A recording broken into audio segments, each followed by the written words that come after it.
In the field, I was troubled by the tendency to pathologize human experience.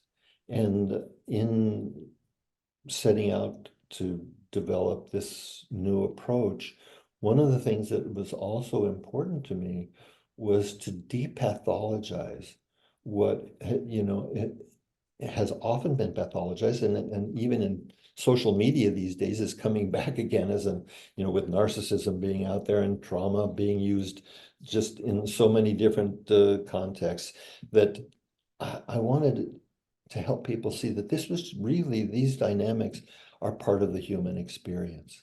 That disconnection, for example, which is sometimes called dissociation or depression, it comes out in different symptoms, but that these dynamics are part of the human experience.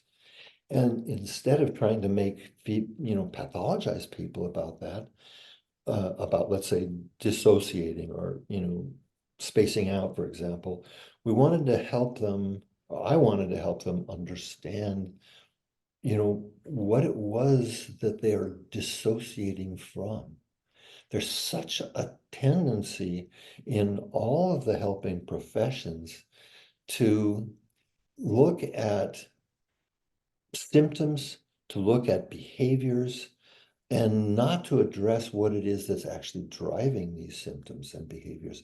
And that was part of what I set out to change as I was developing the NARM approach. So for example, when I teach about dissociation, I talk about it as dissociation is that human capacity that helps people bear the unbearable.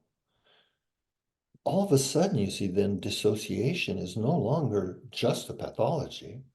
It becomes a coping mechanism that we as individuals and that the human race has used over centuries, millennia, to get through difficult or sometimes extremely painful or,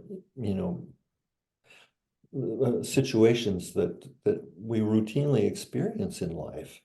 And this dissociative process, this process of disconnection, only becomes quote unquote pathological. Again, I don't use that term, but it only becomes a problem when we continue to dissociate after the threat is no longer there. And that's a dynamic that we carry over from childhood.